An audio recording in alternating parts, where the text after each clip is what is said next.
qué es la medicina integrativa y cómo aplicarla en el cuidado del cuerpo. Partamos de este movimiento que a todos nos es familiar, ¿no? El vórtice, que tiene que ver con el famoso efecto Coriolis, este movimiento que tiene que ver con la gravedad, que es la energía que todo lo mueve y que se expresa en muchos sentidos, en muchos fractales, y que nosotros hemos agarrado este modelo también para explicar cómo funciona, cómo opera la conciencia, cómo opera la percepción, desde un lenguaje, como hemos dicho, que nos permite ir integrando toda la información que tenemos como especie humana. Somos un campo, somos parte de este flujo de los campos electromagnéticos entonces, y la percepción se mueve en este mismo sentido. La percepción no es ajena al mismo movimiento. Y ahorita explicaré qué implicaciones tiene el reconocer esto a nivel de la percepción. Entonces, la percepción, la conciencia, sigue este flujo de la energía y sigue el mismo patrón. Y la síntesis, o el llamado punto cero, es aquí. El timo, es donde se juntan este vórtice que sale de la Tierra con este vórtice que viene del espacio y que nos hace ser, ¿no? Y que nos hace colapsar. Y desde ahí construimos y proyectamos lo que somos. ¿Cuál es la esencia del ser humano? Básicamente es la creatividad. Recordemos que cuando entendemos cómo funciona nuestro cerebro, lo que emerge es el neocórtex, ese gran neocórtex del humano que hace que la satisfacción de nuestras necesidades se base en la comunicación, es decir, en el lenguaje, en la capacidad para comunicarnos, organizarnos, transformar nuestro entorno, y de ahí también emerge la conciencia, esta capacidad de comunicarnos internamente, ser consciente de lo que pasa y ser externa e internamente. Bueno, ese es como el punto de partida teórico general del gran marco explicativo. ¿Qué no es la medicina integrativa, pero que solemos pensar que es? Juntar una serie de técnicas, juntar una serie de métodos, así que te ponen unas, sin entrar en nombres, sin entrar en detalles, si te ponen una serie de técnicas y métodos, eso no es medicina integrativa. No, eso es una persona que seguramente ha estudiado un montón y tiene un montón de técnicas integradas, que tiene métodos que ha ido aprendiendo, ¿no? Pero que esto no es el enfoque de lo que propone la medicina integrativa. ¿Qué sí es la medicina integrativa? Una propuesta teórica transdisciplinar que debe llevarnos a construir un modelo explicativo más eficiente e integral de la especie humana y de sus padecimientos, porque históricamente surge en un contexto muy particular, ¿no? Que tiene que ver con esta necesidad de nuestra cultura, que nosotros venimos de lo que llamamos la cultura occidental o el enfoque de la medicina que viene de esta cultura de la modernidad europea. Y todo la medicina integrativa y la ciencia transdisciplinar es una respuesta a ese enfoque ultradisciplinar y excesivamente analítico. ¿Qué significa excesivamente analítico? Que todo lo separa, todo lo ve separado. Por eso venimos de una era basada en disciplinas y en hiperexpertos, que son expertos en un campo muy pequeño, pero que en este camino se fue perdiendo como este vínculo con la totalidad. Esto que empezamos a comprender y que resurge este lenguaje de lo holístico. Aparece la teoría de sistemas que nos permiten entender los distintos entrelazamientos, los distintos niveles de lo que llamamos complejidad. Y ahí es donde entra este modelo, ¿no? Es un modelo teórico que por supuesto no voy a explicar, pero un modelo teórico transdisciplinar implica este movimiento, este sería el efecto Coriolis, que va desde lo más sutil, que es la lógica de la creación, el cambio, o quizá lo verso hasta lo más denso, que es el cuerpo, que decía el colapso aquí, y que es un movimiento que va de lo sutil a lo denso y de lo denso a lo sutil, que es cuando tú explayas lo que eres, que es tu potencial creativo, ¿no? Que sería tu propósito, o como dicen acá en la tradición, el hombre o la mujer medicina, que no es el que cura, como la mayoría de los que están acá, sino el que sigue su pasión, que puede ser sanar, pero el que sigue su pasión, cocinar, bailar, pintar, el que sigue su pasión es ese que desde lo que desea hacer, desde ese deseo, contribuye o tiene su propósito con la humanidad. Bueno, vamos a ver una pequeñita parte de esta parte del modelo transdisciplinar, centrada en lo que decíamos que es la medicina integrativa. Síntomas, recordemos, no es lo mismo que enfermedad.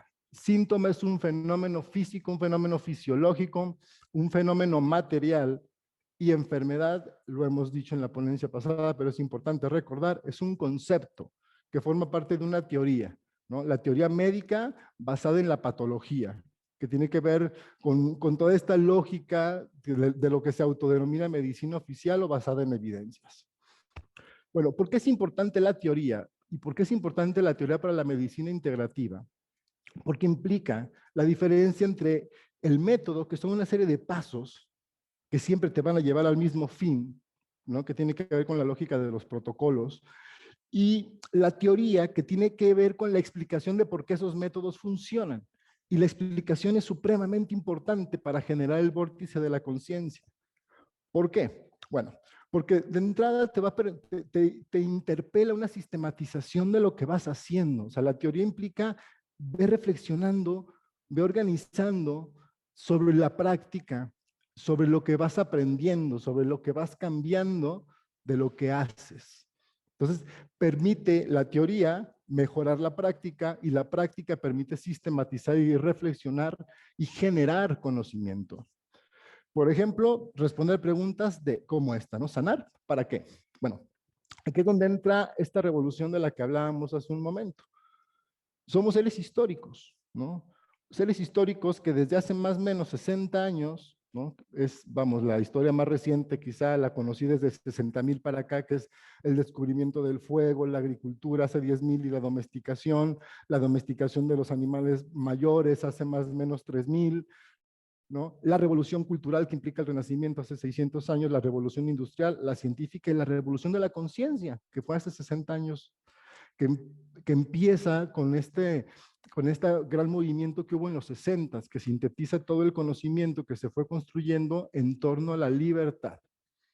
La conciencia siempre va a estar de la mano de la libertad, de la autogestión de nuestra vida, de ese reconocimiento que yo me puedo regir a mí mismo, que yo me puedo regir a mí misma.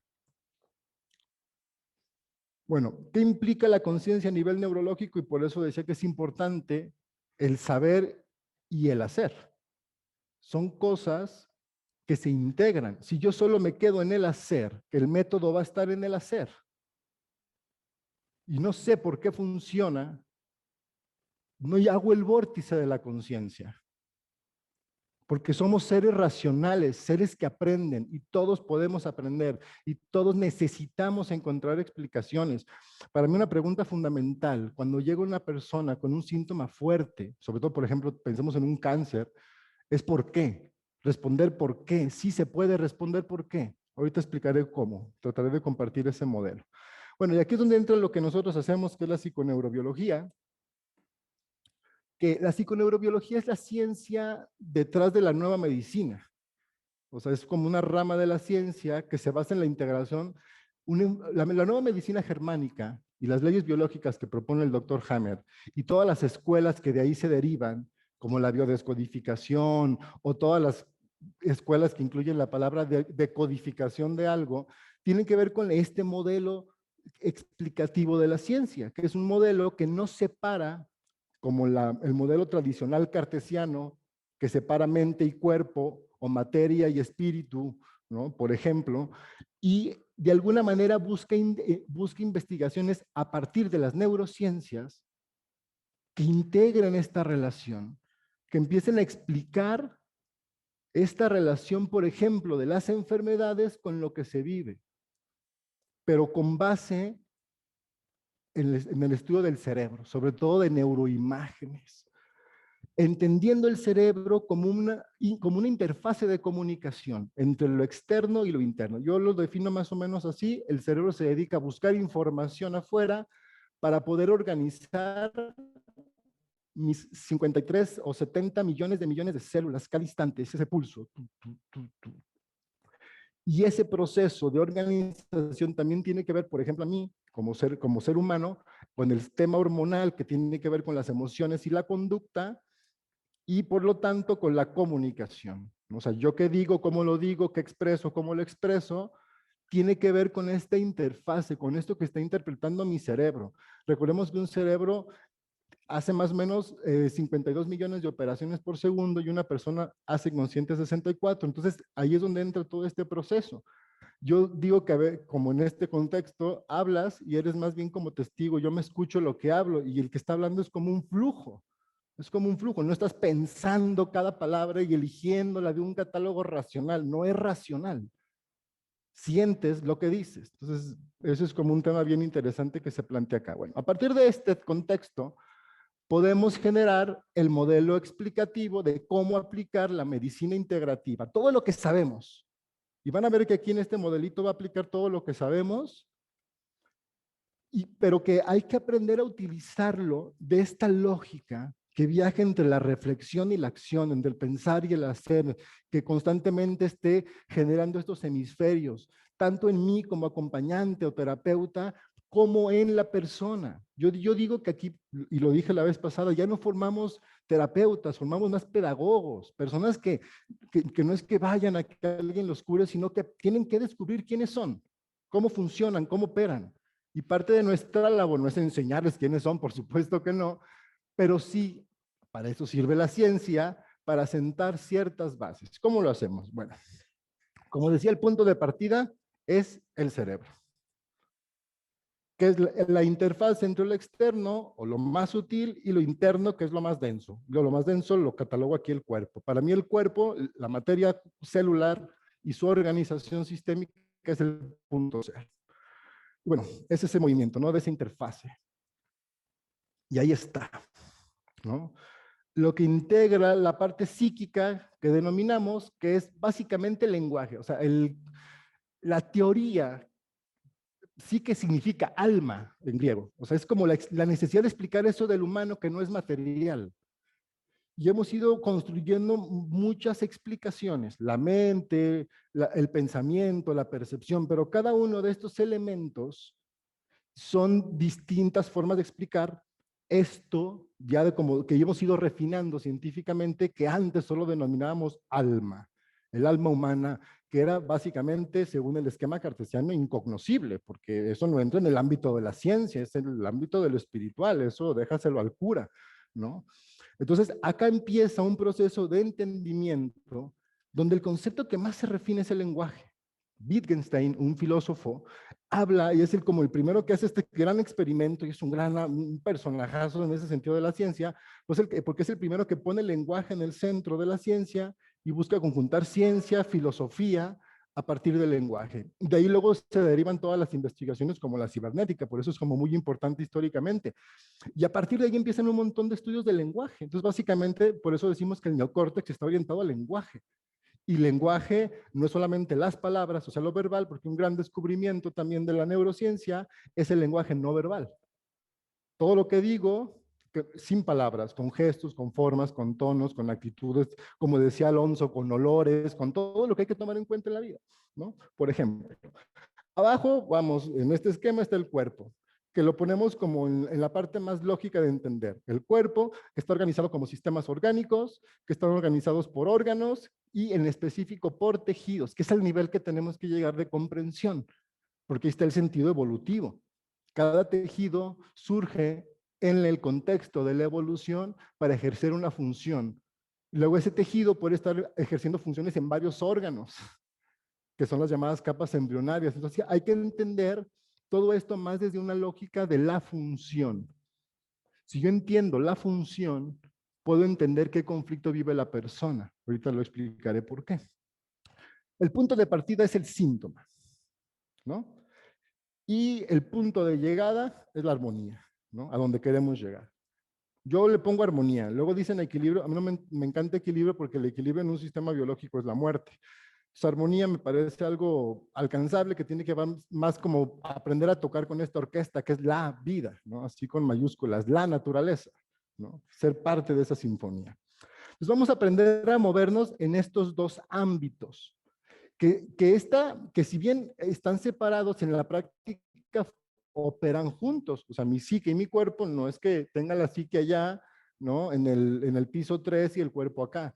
Es lo mismo, pero analíticamente sí tenemos herramientas que lo abordan o que nos han enseñado a pensarlo de una manera distinta, ¿no?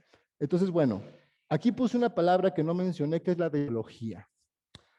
Entonces, para mí, salvo que sea de urgencia, porque si es de urgencia hay que irse directo al cuerpo, o sea, eso es innegable, o sea, ¿de qué te sirve? A ver, déjate, explico. No, no, no, primero que se sienta medianamente bien la persona y que empiece a entender, la urgencia es la urgencia del cuerpo. Pero yo voy a explicar el esquema como básicamente yo trabajo. Entonces yo empiezo de aquí. Por eso es importante la ideología, porque el ser humano tiene dos cosas que son fundamentales y que han estado disociadas. El diseño biológico, es decir, esta parte de ser mamífero cultural y las implicaciones de esto a nivel de la necesidad de contacto, de afecto y de la solidaridad como base de la vida, que son las evidencias que tenemos, ya insisto, no solamente la filosofía histórica de Bachelov, sino toda la arqueología del paleolítico y del neolítico que nos hablan de las culturas matrísticas centradas en este respeto a lo mamífero, que es la conjunción, el estar juntos, que la base de la supervivencia sea el contacto. Eso implica básicamente ser mamífero, ves que siempre andan juntos, juntos, juntos. Eso significa, en el humano es brutal. Por eso perdimos pelo y el órgano más grande es la piel y está cubierto de epidermis, porque la sensibilidad es la base de la vida humana. Punto. ¿No? Eso es como, hasta ahí está, digo, ni siquiera tengo que demostrártelo, desnúdate si no me crees, ¿no? Ahí está la piel. Y entonces, eso para mí es bien importante que la persona comience a comprender esa parte y la diferencie de esa cultura basada en la dominación, esa que no se quiere censurar, ¿no? Eso es ideología. Cuando no te dan a escoger, cuando te dicen esta es la verdad y no te enseñan a descubrir el conocimiento y por ti mismo ir alcanzando la verdad, que es ese consenso con los demás del que hablaba hace un momento. Ah, mira, vemos lo mismo. Sí, a huevo, yo veo lo mismo. Uy, no estoy loco, estoy conectado con otro humano. Eso es súper bello. Eso es la ciencia, básicamente. Entonces, estamos en una cultura donde eso no te dan chance. Las escuelas, básicamente, son centros de ideologización, de domesticación, porque no te dan opción. Nos han vendido algo como aprendizaje, pero en realidad es condicionamiento. La niña, el niño no tiene opción de equivocarse y para poder aprender tienes que equivocarte, tienes que tener esa opción siempre, siempre, siempre, ¿no? Sin ser castigado, porque acá te castigan, te bajan puntos, porque estás más bien compitiendo. Y desde la competencia, bueno, no voy a entrar en ese tema, es un tema que abordamos mucho en SANEM, que es todo el asunto que tiene que ver con las implicaciones de esta cultura que tiene más o menos 5,000 años, que tiene que ver con esta estructura de la que hablábamos la charla pasada. A nivel del síntoma, bueno, ¿qué les cuento a ustedes que son mis maestros?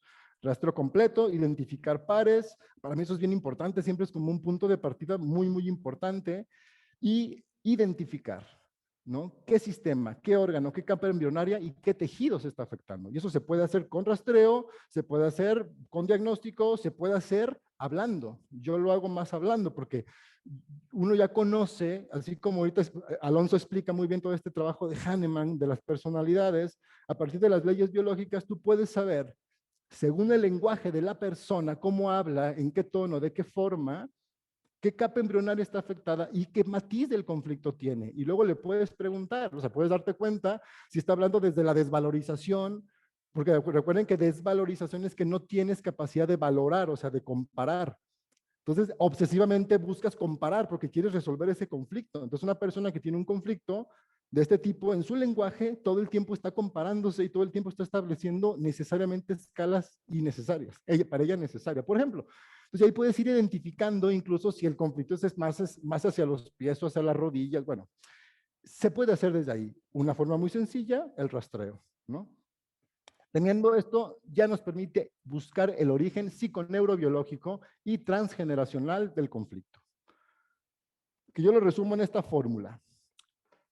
Situación. Tenemos que encontrar, Hammer dice, todo conflicto como cáncer o equivalente al cáncer se genera cuando la persona vive una situación que es un shock psíquico altamente traumático, y yo lo traduzco que no puede verbalizar, o sea, que no puede llevar a la neocorteza y que no tiene una respuesta psíquica adecuada, pero recuerde que lo psíquico en el ser humano es social, es psíquico-cultural adecuada, ¿no? Entonces, es eso. Entonces, la situación es, tenemos que encontrar un espacio concreto, un tiempo concreto, una circunstancia concreta. Y aquí es donde entra también mucho este aprendizaje que usamos de la hipnosis ericksoniana, de la PNL, para encontrar esto. Porque eso, el inconsciente, si tú lo sabes, te va llevando a esa situación, pero hay que hablar ese lenguaje. Es un lenguaje. No es de echar rollos, no es que la persona me diga lo que piensa o lo que piensa que su mamá piensa, no. ¿Dónde? ¿Cuándo y qué? Y que nos diga cosas que haya percibido con sus sentidos. ¿Qué viste? ¿Qué sentiste? ¿Qué oliste? ¿Qué percibiste? ¿Qué escuchaste? Y solo en ese lenguaje. Si te sostienes ahí, el inconsciente, ¡pum!, te lleva solito a la situación. A identificar el DHS y por lo tanto la situación biológica no satisfecha, ¿no? Estando ahí, bueno, vamos a trabajar también a nivel del cuerpo. Acuérdense que todo esto lo vamos a ir haciendo de una manera simultánea. A nivel del cuerpo hay que identificar siempre en qué fase nos encontramos del conflicto, es decir, simpaticotonía o vagotonía, según lo que explica Hammer en la segunda ley, que tiene que ver con el funcionamiento del sistema nervioso central. Bueno, si estamos en simpaticotonía, hay que encontrar y desactivar el conflicto, ¿no? Que es que en la fase activa. Hay que acompañar este proceso. Entonces, aquí ayuda mucho trabajar a nivel psíquico. ¿Cómo encontrando a partir del DHS, cómo llevar a partir de un patrón de expresión el conflicto que va a estar en la parte más inconsciente, que es el sistema límbico, es decir, toda la parte de la médula, del cerebelo y del tronco encefálico, ¿no? Va a estar en la parte más arcaica, y nuestra labor es a partir del lenguaje de la conciencia llevar a expresar aquello que en aquel momento quedó, ¡pum!, atorado. Recuerden lo importante de verbalizar eso. Verbalizar no solamente, recuerden, tiene que ver con decir, sacar, no, es un proceso más complejo porque estamos hablando de un proceso histórico, social. Hay que meter un tema de comprensión profunda, de contextualización. A partir de eso hay que identificar el recurso. El recurso siempre lo tiene ya la persona, ¿no? Ya hay que, muchas veces consciente y la mayor parte de las veces sinceramente inconsciente. La persona tiene cualidades que no reconoce en sí misma porque por el mismo conflicto solo se enfoca en la situación que le duele. ¿Ok? Bien. De ahí, obviamente, el recurso tiene que estar en coherencia con la necesidad biológica no satisfecha. Y aquí viene un proceso supremamente importante: descondicionar los efectos del sistema de creencias. Recordemos que las creencias son parásitos psíquicos, es decir, son respuestas que suponen que tú no puedes encontrar respuesta. Y como eres como tontito, déjate, digo cómo es el mundo para que tú no lo tengas que buscar y nomás hagas lo que yo te digo. Entonces hay que descondicionar el efecto de esto, porque esto es terrible. Es el efecto del aborregamiento en que estamos viviendo en muchos sentidos y es fundamental romper con eso, no reforzarlo. Por eso yo siempre pregunto, ¿para qué sanar? Si vamos a regresar a esto, no. Tenemos que descondicionar, tenemos que hacer el efecto completo. Al menos esa es mi perspectiva. Porque la persona tiene que generar, es donde viene este otro proceso, ¿no? Este patrón de sustitución lingüístico, es decir, aprender a identificar, expresar, conceptuarse y conceptuar su mundo de una manera diferente. Generar un proceso de cambio de hábitos que básicamente tiene que ver con este tema de volverse aprendiz, que vamos, sería como el proceso de la armonía. ¿Qué hice? Bueno, ayuda mucho en lo que llego otra vez a la presentación, en este tema, el usar sustancias, estamos hablando de la simpaticotonía, del conflicto en fase activa. Buscar sustancias que sean vagotónicas, que te ayuden a relajar. Medicamentos, relajación, respiración. Hay prácticas que por definición nos ayudan a la vagotonía. Básicamente, yo lo que utilizo es el tema verbal, ¿no? Las inducciones verbales, todos estos acompasamientos, todo esto maravilloso que nos enseñó Erickson. La mejor hipnosis es cuando no usas la palabra hipnosis, cuando usas la comunicación, cuando eres un humano que realmente le está hablando al corazón del otro humano, y de ahí te viene la metáfora, ahí te viene el cuento. Jamás, jamás, jamás va a haber técnicas para eso. Eso es lo principal que se puede usar, pero hay otras sustancias. Ustedes son más expertos que yo en ese sentido, ¿no? ¿De dónde viene la fuente? Bueno, si ya se desactiva el conflicto, vamos a atenuar los efectos. Recuerden que lo más fuerte es la vagotonía, a nivel de síntomas. Es donde vienen la mayor cantidad de llamadas, entre comillas, enfermedades. Entonces, aquí hay que acompañar con medicamentos simpaticotónicos que no permitan que pasemos el umbral de tolerancia, que es la muerte. Hay que sostener el cuerpo para que se pueda sanar a sí mismo sin interrumpir ese proceso. Entonces es donde entran los llamados medicamentos antiinflamatorios, analgésicos, y sobre todo los reguladores de microorganismos, que no me gusta decir antibióticos, porque yo no soy antivida. Pero sí hay que regular los microorganismos. Sí, sí, acuérdense que decir, estás en vagotonía no es ya la libraste, estás en fase de reparación no es ya la libraste, porque la mayor parte de la gente se muere y hay que acompañar. Y decir que los microorganismos tienen que ver con el proceso de restauración es verdad, pero hay que tener en cuenta la intensidad del conflicto, y la intensidad del conflicto es por una cuestión social. Por eso la vagotonía es tan brutal, porque a veces la vagotonía es la historia de tu familia. En tu útero reparas generaciones de violaciones, y ese es el cáncer cervicouterino, que tienes que parar el conflicto por eso desde arriba, desde acá, desde la parte transgeneracional, psiconeurobiológica, la parte de la estructura cognitiva. Ok, ahí viene un proceso de rehabilitación. Algo importante, la medicina tiene que ser acorde a la cultura. Cada cultura tiene distintos aportes. Estamos en un mundo un montón de medicinas. Lo que les resuene está súper chido. En lo personal, yo uso mucho la herbolaria porque desde mi abuela siempre he tenido plantas en la casa. Este tema del CDS lo estamos experimentando, por ejemplo, que es de las palabras prohibidas, ¿no? Y usamos el tema de la alopatía también. O sea, no, acá no estamos peleados con nada. Está la homeopatía, están las flores, están N cantidad de... ¿Qué te sirve? Lo importante no es la medicina, sino en qué fase del proceso te encuentres. Y en ese proceso, ¿qué necesitas? Es como entonces vamos cambiando, vamos cambiando, vamos cambiando. No es como la medicina milagro, jamás. La gente que toma medicina preventiva es fatal. ¿Por qué? Porque estás asumiendo la medicina del pánico. Por ejemplo, tomar alguna de estas sustancias por prevención es que estás muerto de miedo y eso es lo que te acaba matando, por más que prevengas, no. No, no, no, hay que ver, las medicinas son para coadyuvar en el proceso del mismo cuerpo de reestructuración. Y yo más bien le llamo rehabilitación para volver a lograr lo que Hammer llamaba eutonía, lo que la biología llama homeostasis. Y bueno, y en este proceso de rehabilitación, para mí la alimentación consciente es fundamental. Ayer hacemos el programa, aprender a comer en congruencia con las leyes de la naturaleza, porque es lo que nos ancla a la tierra. Bueno, se me está acabando el tiempo, genial, me queda un minutico porque lo puse 29 segundos. Bueno, conclusiones y propuestas en un minuto, para que no todo quede en el tema teórico nada más. Bueno, por eso quedarse con una lógica basada en técnicas y métodos resulta limitado. Es muy importante la comprensión, que no memorización, por eso no caigamos en pánico, que pensamos que tengamos que memorizar todo el cuerpo como los médicos, que obviamente lo memorizan y luego se les olvida la mayor parte porque esa no es la forma en que el ser humano aprende, o al menos no todos, ¿no? Entonces tenemos que integrar la lógica. Para mí las leyes biológicas, las leyes de la naturaleza nos ofrecen un marco de entendimiento y de acción. Entonces no es de memoria, es de comprensión. Yo le llamo lógica, ¿no? La lógica biológica famosa. Ok. Un enfoque integral debe ser flexible, capaz de moverse simultáneamente en distintos niveles de complejidad y que incluya al menos las siguientes dimensiones. La comprensión de las funciones fisiológicas. ¿Cuál es la función del tejido afectado? ¿Cuál es la necesidad biológica no satisfecha asociada a esto? Por ejemplo, un gran conflicto de los más comunes que suceden ahora en tema respiratorio es la neumonía, ¿no?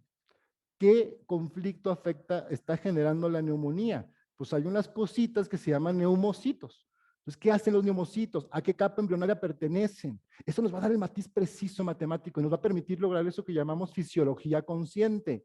Neta, hablar con los neumocitos, entender qué están percibiendo, porque tienen que ver con este gran conflicto de sentirte desconectado del mundo y está muy relacionado con el tejido intersticial. Es lo que se necrosa, lo que hace que la gente no pueda respirar y no sature oxigenación. Se conflictúan esos dos. Entonces es un conflicto de comunicación con la vida. Güey, comunicación con la vida. No sé si cachas esto. ¿Cómo te comunicas? ¿Cómo escuchas la vida? Y si no entiendes esta comunicación, tus neumocitos colapsan. ¿Cuál es el conflicto que afecta al tejido intersticial? El tejido intersticial es de la médula. Es un conflicto de desvalorización, impotencia ante la vida. Y estos dos son fundamentales. Comprender cuáles son tus funciones nos permiten entender con qué te conectas. Y esto no es necesariamente una respuesta de diccionario. Es una comprensión profunda y ser capaz de comunicarle a la otra o al otro lo que ve. Otro aspecto importante tiene que ver con la estructura cognitiva. La estructura cognitiva básicamente es cómo percibimos el mundo. O sea, cómo mi cerebro está diseñado para percibir la realidad, jugar un rol en un sistema, interpretar esta información a partir de ese rol, y a partir de eso se regulan muchísimas cosas, como mi conducta, mis emociones y por lo tanto mis relaciones y todo lo que tiene que ver con esta otra parte que es muy importante, que es mi contexto social y cultural, que es una dimensión olvidada. Por eso hasta la puse en rojo. Todas las medicinas topan con el individualismo. Y no, somos seres sociales y culturales. Eso es lo transgeneracional, no una carga, es historia. Como dice Ortega y Gasset, los seres humanos tenemos historia. Él dice que no tenemos naturaleza, ¿no? Pero sí, también tenemos naturaleza, pero es que en su época era muy difícil explicarla sin caer en fascismos. Entonces obviaban ese tema. En fin, bueno, muchísimas gracias. Ha sido un placer. Estos son los canales de comunicación si quieren profundizar un poco más en los temas, preguntar, compartir información, informarse del diplomado. También nosotros tenemos un diplomado en psiconeurobiología que integra todo esto y que lo que busca es que apliquemos, que de alguna manera comprendamos este modelo y lo podemos integrar en la vida, lo podemos integrar en nuestra práctica. Con nosotros vienen de todos autores, también vienen psicólogas, psicólogos que buscan integrar una visión transdisciplinar en su vida. Bueno, échenle el ojo a los programas que tenemos y pues nada, ha sido un verdadero placer. Muchas gracias.